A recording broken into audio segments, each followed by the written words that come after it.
Hola chicos, ¿cómo están?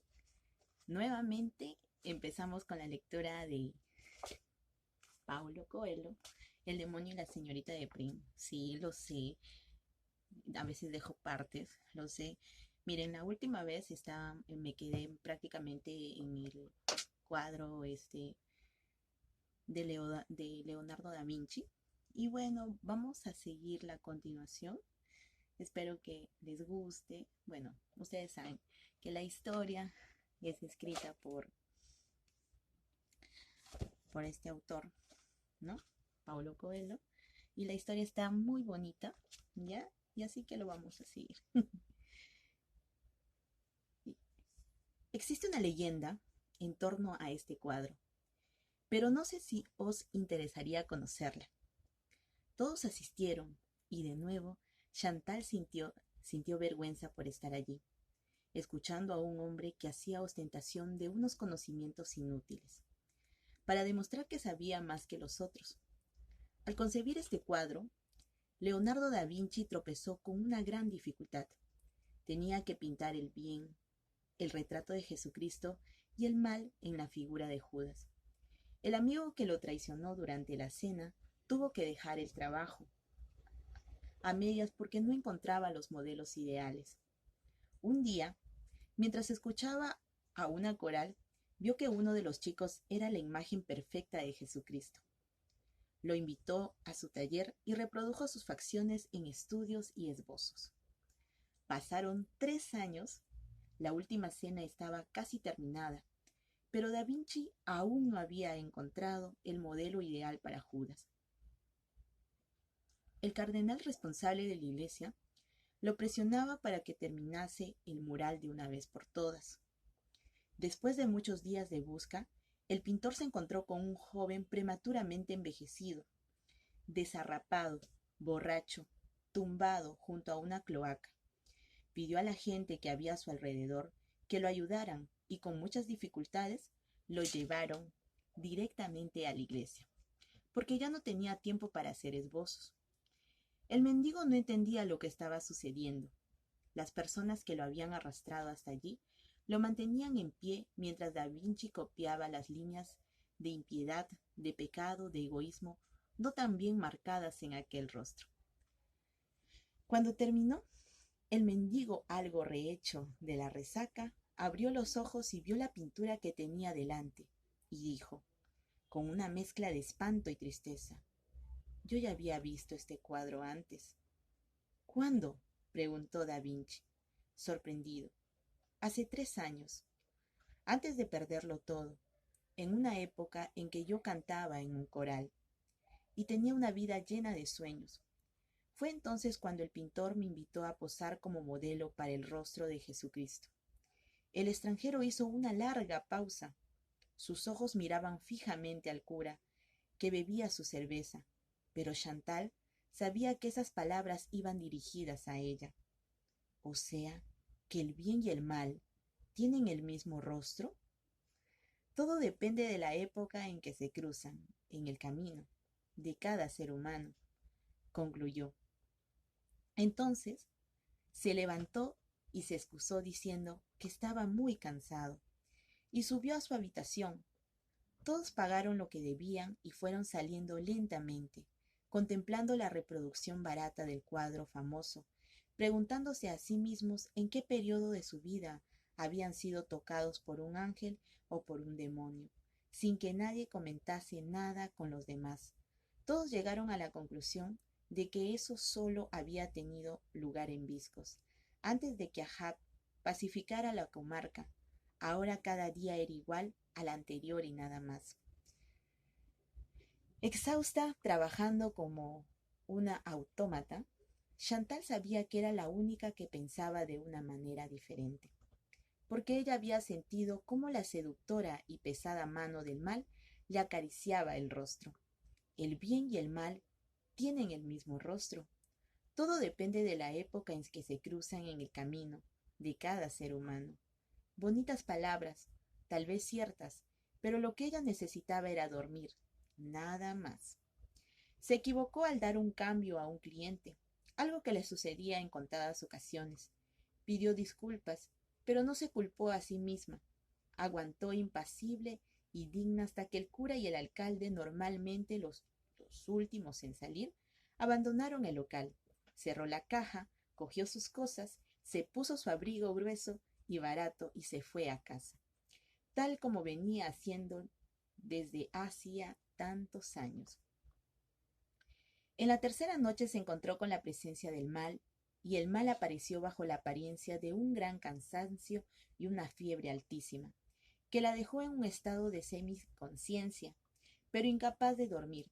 Además, fuera había un lobo que aullaba sin cesar. Por unos instantes tuvo la certeza de que estaba delirando, porque le pareció que el animal había entrado en su cuarto y le hablaba en una lengua extraña que ella no entendía. En un breve instante de lucidez, intentó levantarse e ir a la iglesia, pedir al cura que llamase a un médico, porque estaba enferma, muy enferma. Pero cuando intentó transformar en acción su gesto, las piernas le flaquearon y tuvo la certeza de que no podría caminar. Y si caminaba, no conseguiría llegar hasta la iglesia. Y si llegaba hasta la iglesia, tendría que esperar a que el cura se despertase, se vistiera y abriera la puerta, mientras el frío le subiría rápidamente la fiebre hasta matarla allí mismo, sin piedad, delante de un lugar que algunas personas consideran sagrado. Por lo menos no hará falta que me lleven al cementerio. Prácticamente ya estaré dentro. Chantal deliró toda la noche, pero a medida que la luz de la mañana entraba en su cuarto, notó que la fiebre bajaba. Cuando recuperó sus fuerzas e intentó dormir, oyó una bocina familiar y comprendió que el repartidor del pan ya había llegado a Viscos, y ya era hora de preparar el desayuno. Nadie la obligaba a bajar por el pan. Era independiente, podía quedarse en cama tanto tiempo como le apeteciera. Su trabajo no empezaba hasta el anochecer, pero algo había cambiado en ella. Necesitaba estar en contacto con el mundo, antes de volverse completamente loca. Quería encontrarse con las personas que en ese momento se aglomeraban alrededor de la pequeña furgoneta verde, cambiando sus monedas por comida, contentas por empezar un nuevo día, y tenían sus quehaceres y algo que comer. Se acercó a ellos y oyó algunos comentarios del estilo: «Pareces cansada, ¿o te pasa algo?». Todos sus vecinos eran amables, solidarios, siempre dispuestos a echar una mano, inocentes y simples en su generosidad, pero su alma se debatía en una lucha sin cuartel, por sueños, aventuras, miedo y poder. Le hubiera gustado compartir su secreto, pero si lo que contaba a una sola persona, todo el pueblo estaría enterado antes de que terminase la mañana. Más valía agradecerle el interés que sentían por su salud y seguir adelante hasta que sus ideas se aclarasen un poco. «No es nada. Un lobo estuvo aullando toda la noche y no me dejó dormir». «Yo no oí ningún lobo», dijo la dueña del hotel, que también estaba allí comprando el pan. «Hace meses que no se oye el aullido de un lobo en esta comarca», comentó la mujer que preparaba los productos que se vendían en la pequeña tienda del hotel. «Los cazadores deben de haberlos exterminado a todos, y eso representa un desastre para nosotros, porque los escasos lobos que quedan son los que atraen a los cazadores. Ellos adoran esta competición inútil. Ver quién consigue matar al animal más difícil. No digas delante del repartidor del pan que ya no quedan lobos en la comarca», replicó en voz baja la jefa de Chantal. «En cuanto lo descubran, puede que la vida en Viscos cese definitivamente, pero yo oí un lobo». «Debía de ser un lobo maldito», comentó la mujer del alcalde, a quien no caía nadie. Chantal, pero lo suficientemente educada para disimular sus sentimientos. La dueña del hotel se irritó. «El lobo maldito no existe. Era un lobo vulgar y corriente, y ya deben de haberlo matado». La mujer del alcalde no se dio por vencida. Tanto si existe como si no, todos sabemos que ayer anoche no aulló ningún lobo. Haces trabajar demasiado a esta chica y está tan exhausta que incluso tiene alucinaciones. Chantal las dejó en plena discusión, cogió su pan y se fue. Una competición inútil, pensaba, recordando el comentario de la mujer que preparaba las conservas. Ellos consideraban que la vida era eso, una competición inútil. Estuvo a punto de revelar allí mismo la proposición del extranjero, para ver si aquella gente tan cómoda y pobre de espíritu se comprometía en una competición verdaderamente útil. 10 lingotes de oro a cambio de un simple crimen que aseguraría el futuro de hijos y nietos, el retorno de la gloria perdida de Viscos, con o sin lobos, pero se contuvo. En aquel momento decidió que contaría la historia, aquella noche, pero delante de todos, en el bar, de manera que nadie pudiese decir que no se había enterado o no le había entendido bien. Tal vez se abalanzarían sobre el extranjero y lo llevarían inmediatamente a la comisaría de policía, dejándola libre para quedarse con su oro como recompensa por el servicio prestado a la comunidad. Tal vez no se lo creerían y el extranjero se marcharía creyendo que todos eran buenos, lo cual no era cierto. Todos son ignorantes, ingenuos, resignados, no creen en las cosas que no forman parte de aquello, a lo que están acostumbrados a creer. Todos temen a Dios, todos, incluso ella. Son cobardes a la hora en que podrían cambiar su destino, pero la bondad, la auténtica bondad, esa no existe, ni en la tierra de los cobardes, ni en el cielo del Dios Todopoderoso, quien siembra sufrimientos a diestro y siniestro para que nos pasemos toda la vida pidiéndole que nos libre de todo mal. La temperatura había bajado. Chantal llevaba 3 noches sin dormir. Mientras preparaba su desayuno se sentía mejor que nunca. No era la única cobarde, pero tal vez era la única que era consciente de su cobardía, porque los demás consideraban que la vida era una competición inútil, y confundían su miedo con generosidad. Se acordó del caso de un hombre de Viscos que trabajaba en una farmacia de una ciudad vecina y fue despedido al cabo de 20 años. No pidió ninguna indemnización porque decía que era amigo de los dueños y no deseaba perjudicarlos. Sabía que lo habían echado por dificultades económicas. Mentira, no los llevó a juicio porque era un cobarde y quería que los quisieran a toda costa. Pensó que los dueños lo considerarían siempre una persona generosa y un buen compañero. Al cabo de un cierto tiempo, cuando les pidió un préstamo, le dieron con la puerta en las narices, pero entonces ya era demasiado tarde. Había firmado un documento solicitando la baja voluntaria y no les podía exigir nada. Bien hecho. El papel de alma caritativa corresponde a los que tienen miedo de tomar decisiones en la vida. Siempre es mucho más fácil creer en la propia bondad que enfrentarse a los demás y luchar por tus derechos.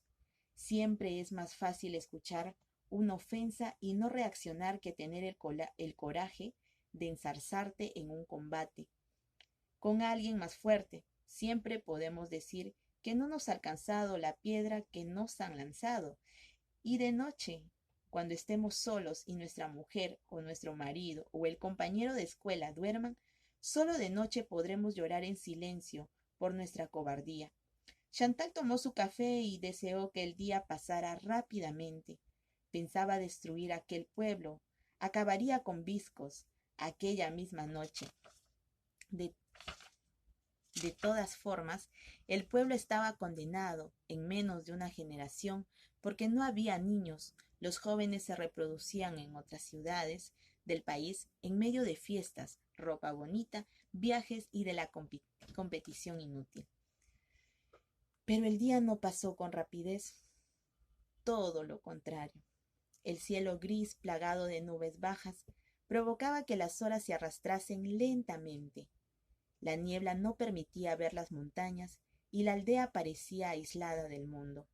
Perdida en sí misma como si fuera el único lugar habitado de la tierra, desde la ventana Chantal vio cómo el extranjero salía del hotel y se encaminaba en dirección a las montañas, como siempre.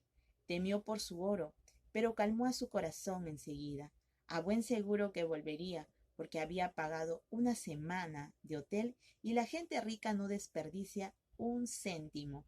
Eso solo lo hacen los pobres. Intentó leer, pero no conseguía concentrarse. Decidió dar un paseo por Viscos, pero solo vio una persona, Berta, la viuda que pasaba todo el santo día sentada delante de su casa, vigilando todo lo que sucedía. Parece que por fin bajará la temperatura, dijo Berta. Chantal se preguntó por qué las personas que no saben de qué hablar creen que el tiempo es un tema importante. Asintió con la cabeza. Siguió su camino porque ya había conversado de todo lo que se podía conversar con Berta en los muchos años que llevaba viviendo en aquel pueblo. Hubo una época en que la encontraba una mujer interesante, valiente, que había sido capaz de seguir adelante después de que su marido murió en uno de los frecuentes accidentes de casa.